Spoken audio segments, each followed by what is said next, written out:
আসসালামু আলাইকুম ওয়া রাহমাতুল্লাহি ওয়া বারাকাতুহু। বিসমিল্লাহ ওয়াল হামদুলিল্লাহ ওয়াস সালাতু ওয়াস সালামু আলা রাসূলিল্লাহ ওয়া বা'দ। পরিবার একটি মানুষের প্রাথমিক বিদ্যালয়, শান্তির আশ্রয়স্থল এবং সমাজের মূল ভিত্তি। কিন্তু দুঃখজনক বাস্তবতা হলো আজ অনেক পরিবারে অশান্তি, ভাঙন ও অবহেলা দেখা দিচ্ছে। এই অশান্তির সমাধান কোথায়? তার জবাব আমরা পাই নবী মুহাম্মদুর রাসূলুল্লাহ সাল্লাল্লাহু আলাইহি ওয়াসাল্লামের জীবনে। তিনি শুধু একজন নবী ছিলেন না, ছিলেন আদর্শ স্বামী, আদর্শ বাবা, আদর্শ নানা। তিনি তার পরিবারের সঙ্গে ভালোবাসা, দয়া, সম্মান ও দ্বীনি পরিবেশের যে দৃষ্টান্ত স্থাপন করেছেন তা আজও আমাদের মানবতার জন্য সর্বশ্রেষ্ঠ পথনির্দেশিকা। আজকের আলোচনার বিষয় আদর্শ পরিবার গঠনে নবীজির আদর্শ। সুপ্রিয় দর্শক শ্রোতা, কাছে এবং দূরে যে যেখানে আছেন সবাইকে স্বাগত জানাচ্ছি যমুনা টেলিভিশনের নিয়মিত আয়োজন in the name of Allah with Arabic cables অনুষ্ঠানে। আপনাদের সাথে আছি আমি মোহাম্মদ হিদায়াতুল্লাহ। অনুষ্ঠানটি টিভি সেটের পাশাপাশি যমুনা টেলিভিশনের ফেসবুক পেজে সম্প্রচারিত হচ্ছে। দর্শক, আপনারাও যোগ দিতে পারেন আমাদের সাথে এই অনুষ্ঠানে। সরাসরি ফোন করুন 02-9824-052 এই নাম্বারে। আলোচক হিসেবে আমাদের সাথে যুক্ত আছেন ফজলতুল উস্তাজ professor doctor Mohammad Giasuddin Talukdar, honourable chairman, আরবি বিভাগ, চট্টগ্রাম বিশ্ববিদ্যালয়। আসসালামু আলাইকুম ওয়া রাহমাতুল্লাহি ওয়া বারাকাতুহু। আহলান ওয়া সাহলান শেখ। বারাকাল্লাহু ফিক, জাযাকাল্লাহু খাইরান। শেখ কেমন আছেন? আলহামদুলিল্লাহ, আল্লাহ তাআলা ভালো রেখেছেন। আজকে চমৎকার একটি বিষয় আলোচনা করব, শুনবো আপনার কাছ থেকে শেখ। আমরা জানি যে আমাদের এই পরিবার ভাঙন শুরু হয়েছে, চারদিকে পরিবারগুলিতে ডিভোর্সের মাত্রা বেড়ে গিয়েছে। কেন তা বেড়ে গিয়েছে? এক সময় তো এমনটা ছিল না। আপনি যদি আমাদেরকে বলতেন, নবীজিকে আল্লাহ তাআলা আমাদের জন্য রোল মডেল হিসেবে তিনি পাঠিয়েছেন, সেই রোল মডেল থেকে আমরা বাবা হিসেবে, স্বামী হিসেবে, নানা হিসেবে কি ভূমিকায় অবতীর্ণ হতে পারে সমাজকে, পরিবারকে সুন্দর সুষ্ঠু রাখবার জন্য, এই বিষয়ে যদি আপনি বিশ্বনবীর সিরাত থেকে কিছু কথা বলতেন প্লিজ। ধন্যবাদ আপনাকে, আমাদের মেধাবী সঞ্চালক মহোদয়। আপনি প্রতিদিনের মতো আজকেও চমৎকার একটা বিষয় নিয়ে আসছেন যা আমাদের জন্য খুবই প্রয়োজন। পরিবার অত্যন্ত গুরুত্বপূর্ণ একটা বিষয়। আদর্শ পরিবার থেকে আদর্শ সমাজ, আর আদর্শ সমাজ থেকে আদর্শ রাষ্ট্র। এবং এই যে আগামী প্রজন্ম যারা পৃথিবীতে আসছে তাদের বেড়ে ওঠার সুস্থ পরিবেশ হচ্ছে পরিবার।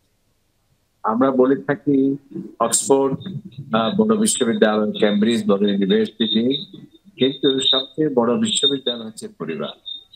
কারণ এই পরিবারে সুস্থ সুন্দর পরিবেশ পেলে পরে সে ভালো বিজ্ঞানী হবে, ভালো রাষ্ট্রনায়ক হবে এবং দেশ, সমাজ, মানবতার জন্য চমৎকার ভূমিকা রাখতে পারে।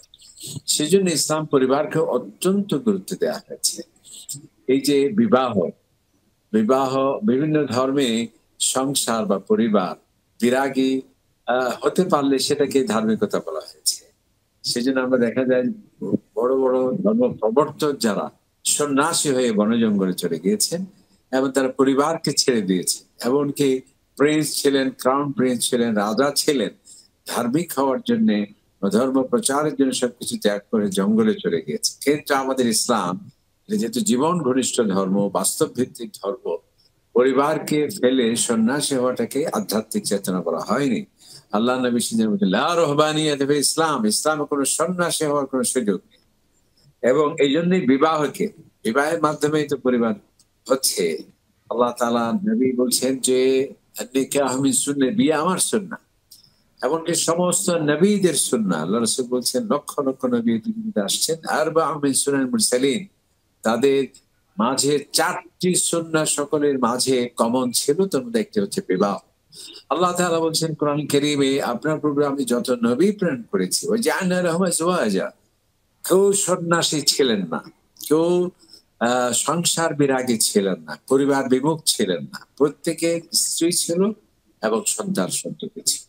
এবং এই আদর্শ পরিবার গঠনের জন্য যে বিবাহের সিদ্ধান্ত নিল, বিবাহ সম্পন্ন করলো, এটাকে এত গুরুত্ব দেওয়া হয়েছে ইসলামে, সেই যেন ধর্মের অর্ধেক পরিপূর্ণ করলো। অর্থাৎ ধর্মকে যেন 100 ভাগ করি, যে আদর্শ পরিবার গঠনের জন্য বিবাহ করলো সে যেন 50 ভাগ পাশ করে ফেললো, বাকি 50 ভাগ অন্যান্য আমলের মাধ্যমে সে পরিপূর্ণ। এখন এই পরিবার যে আপনি বললেন, আজকে পরিবারে অনেক অশান্তি, অনেক ঝগড়া, অনেক আজকে বিচ্ছেদের ঘটনা ঘটছে, এবং স্বামী স্ত্রীকে হত্যা করছে, স্ত্রী স্বামীকে হত্যা করছে, এমনকি সে অনেক বড় বিজ্ঞানী, অনেক বড় শিল্পপতি, অনেক বড় রাষ্ট্রনায়ক, কিন্তু দেখা যাচ্ছে তার পরিবারে সে কোনো ভূমিকা রাখতে পারছে না। এই জন্য একজন ছোট্ট দেয়ালের 4-5টা রুমের মাত্র 1500 স্কোয়ার ফিটে যে সফল নয়, সে বিশাল এই রাজ্যে বা রাষ্ট্রে কিভাবে সফল হবে? সেই জন্য নবী করিম সাল্লাল্লাহু আলাইহি ওয়াসাল্লাম বলছেন যে তোমাদের মধ্যে কে আমার কাছে সবচেয়ে বড়, কে আমার কাছে সবচেয়ে সম্মানিত, কে মিনিস্টার, কে ব্যারিস্টার, কে বংশ কৌলন্য অভিজাপ্ত বা ডিগ্রি আছে, সেটি বলা হয়। আল্লাহ নবী বলছেন যে তোমাদের স্ত্রীদের মাঝে যে সর্বোত্তম, যে গ্রহণযোগ্য সেরা, সে আমার কাছে সেরা। এমনকি আরেকটা হাদিসে আল্লাহ নবী ইরশাদ করছেন যে তোমাদের মধ্যে উত্তম ব্যক্তিকে বলা হয়েছে যে যিনি আহসানুহুম আখলাকান, যার চরিত্র সুন্দর, এরপর হচ্ছে ওয়ালতাফুহুম বিআহলিহিম, এবং যে তার পরিবার পরিজনের সাথে বিশ্বভাষী এবং চমৎকার আচরণ করে, তিনি হলেন ভালো পরিবার। কারণ কি, এই আদর্শ পরিবারে মাধ্যমে কিন্তু একটা শিশু বেড়ে ওঠে। নবী কারীম বলেন কুল্লু মাউলুদিন ইউলাদু আলাল ফিতরা, যে সমস্ত শিশুর চমৎকার একটা মানসিকতা নিয়ে এই পৃথিবীতে সে আসে, ইতিবাচকতা নিয়ে সে আসে। কিন্তু দুর্ভাগ্যের বিষয়, এই পরিবার নামক সেই স্কুলে যে সে বিভ্রান্ত হয়ে যায়। ফাআবাওয়াহু ইউহাউইদানি ওয়া ইউমাজ্জিসানি ওয়া ইউনাসসিরানি, ওই পরিবারের ইনস্ট্রাক্টর সে মা বাবা, সে যেই পথে, যেই মতে, যে আদর্শে, সেটি তার মধ্যে প্রভাবিত হয় এবং তার সবকিছু তখন সেটি হারিয়ে যায়। সেই জন্য জাহেলি যুগে আরব পরিবারের স্ত্রীদের কোন মর্যাদা ছিল না, ভোগের পণ্য ছিল, কেবল দাসীর মতো তাদের মধ্যে আচরণ ছিল।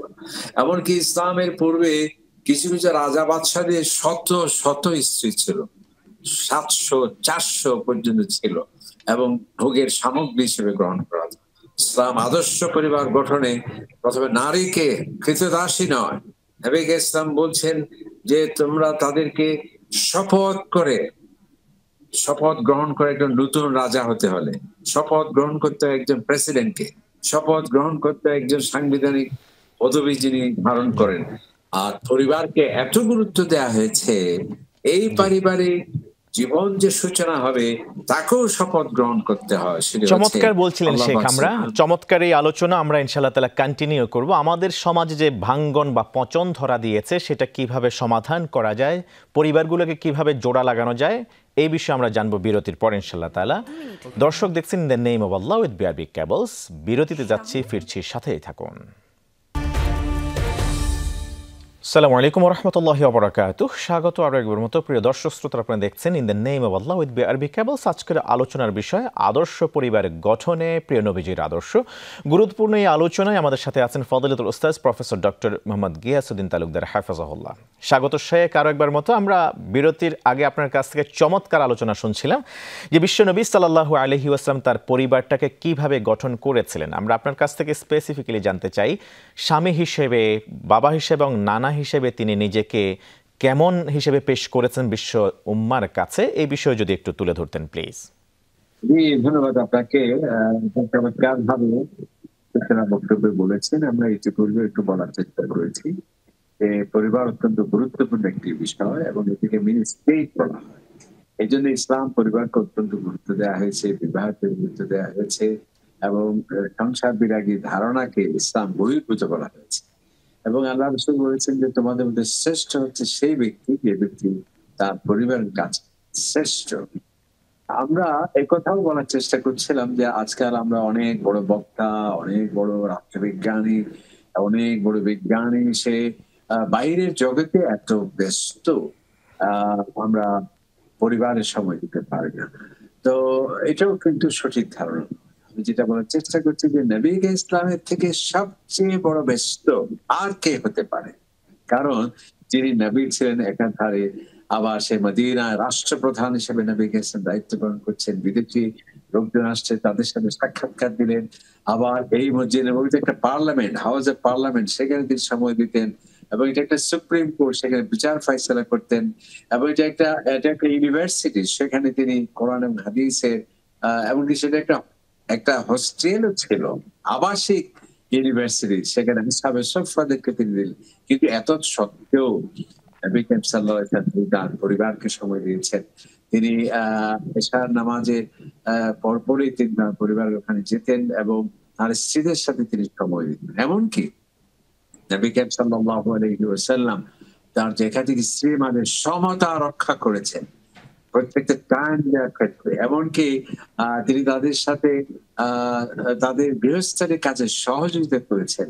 এবং হযরত আয়েশা সিদ্দিকা রাদিয়াল্লাহু তাআলা আনহা যখন তিনি ছোট ছিলেন, সে মদিনার বিভিন্ন বিভিন্ন সাংস্কৃতিক অনুষ্ঠানে আমরা বলবো, অর্থাৎ যেখানে ইসলাম অ্যালাউ করে এই ধরনের বিনোদনেও হযরত আয়েশা সিদ্দিকা রাদিয়াল্লাহু তাআলা আনহাকে নবী করিম তিনি ছোট ছিলেন, দেখতে পাচ্ছিলেন না, তখন তাকে একটু উঁচু করে ধরেছেন যারা দেখতে। এই যে নজির, এটা তো খুব পাওয়া যায় না। এমনকি নবী করিম সাল্লাল্লাহু আলাইহি ওয়াসাল্লাম তার স্ত্রীদের সাথে বিভিন্ন সাংস্কৃতিক বলবো যে দৌড় প্রতিযোগিতায় তিনি অংশগ্রহণ করেছেন।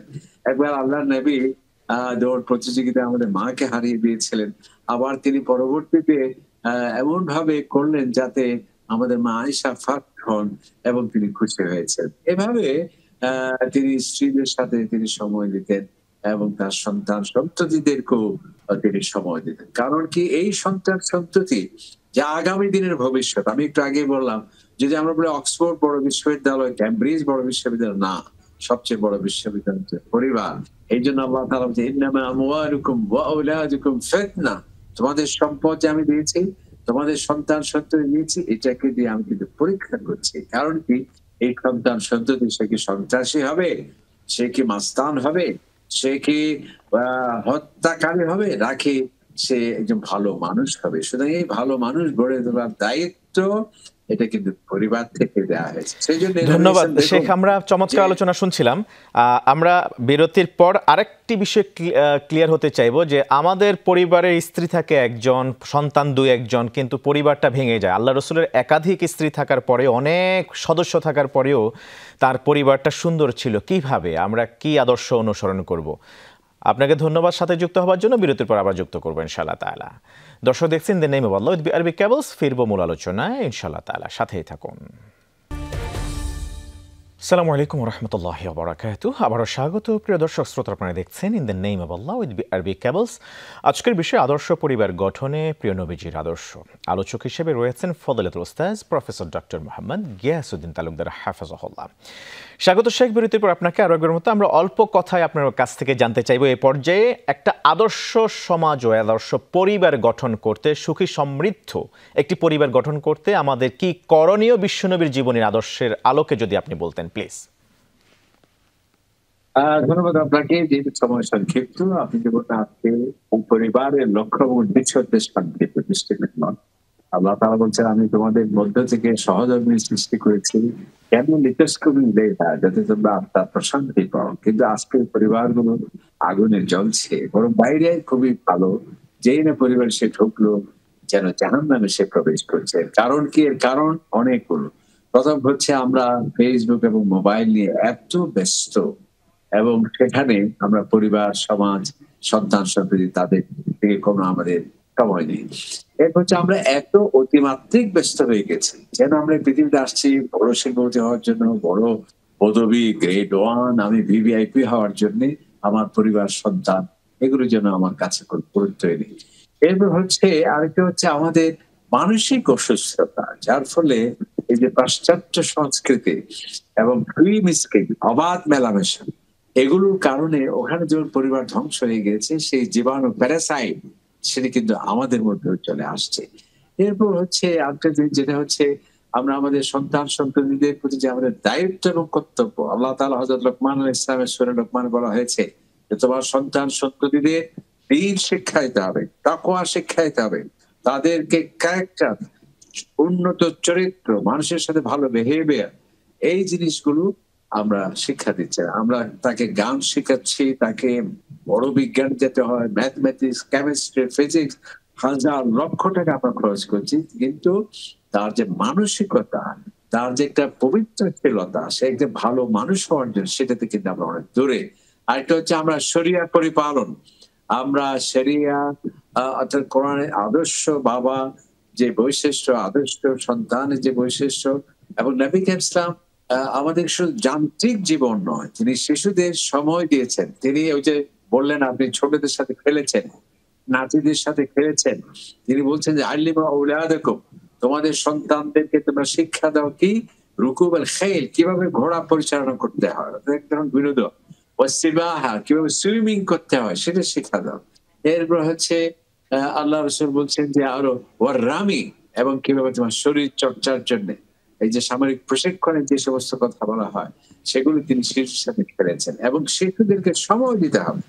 আল্লাহ রাসূল বলছেন মান লাম ইয়ারহাম সাগীরানা, যারা ছোটদের সমাদর করবে না, বড়দের সম্মান করবে না, তারা আমার উম্মত হতে পারবে। চমৎকার আপনি বলছিলেন শেখ আজকের মূল আলোচনার বিষয়ের উপরে। জাযাকুমুল্লাহ খাইরান। আমরা অনেক চমৎকার আলোচনা শুনেছি কোরআন এবং হাদিসের আলোকে, বিশেষ করে রাসূলুল্লাহ সাল্লাল্লাহু আলাইহি ওয়াসাল্লামের পারিবারিক জীবনের আলোকে। আল্লাহ তাআলা আপনাকে উত্তম জাযা দান করুন, আমিন। ধন্যবাদ। প্রিয় দর্শক শ্রোতা, আপনারা দেখছিলেন প্রিয় নবীজি সাল্লাল্লাহু আলাইহি ওয়াসাল্লামের জীবনের আলোকে আজকের এই সরাসরি আয়োজন, সরাসরি আলোচনা অনুষ্ঠান, আদর্শ পরিবার গঠনে প্রিয় নবীজি সাল্লাল্লাহু আলাইহি ওয়াসাল্লামের আদর্শ। নবীজি সাল্লাল্লাহু আলাইহি ওয়াসাল্লামের পরিবার মানবতার শ্রেষ্ঠ পরিবার। তিনি আমাদের শিখিয়েছেন পরিবারে ভালোবাসা, দয়া, ক্ষমাশীলতা এবং আল্লাহর স্মরণ থাকলেই প্রকৃত শান্তি নেমে আসে। আজকের সমাজে যদি আমরা পরিবার গঠনে রাসূল সাল্লাল্লাহু আলাইহি ওয়াসাল্লামের আদর্শ অনুসরণ করি, তবে দাম্পত্য জীবনে মিলন, সন্তানদের জীবনে নৈতিকতা এবং সমাজে স্থায়ী শান্তি প্রতিষ্ঠিত হবে ইনশাআল্লাহ তাআলা। আসুন আমরা সবাই মিলেমিশে দোয়া করি, হে আল্লাহ আমাদের পরিবারকে নবীজি সাল্লাল্লাহু আলাইহি ওয়াসাল্লামের পরিবারের মতো করো, আর তার সুন্নাহকে আমাদের ঘরে ঘরে জীবন্ত করে তোলো, আমিন ইয়া রাব্বাল আলামিন। প্রিয় দর্শক শ্রোতা, in the name of Allah with BRB কেবলসের পরবর্তী পর্ব দেখার উদ্যত আহ্বান জানিয়ে আমি হেদায়েতুল্লাহ আজকের মতো এখানে শেষ করছি। আসসালামু আলাইকুম ওয়া রাহমাতুল্লাহি ওয়া বারাকাতুহু।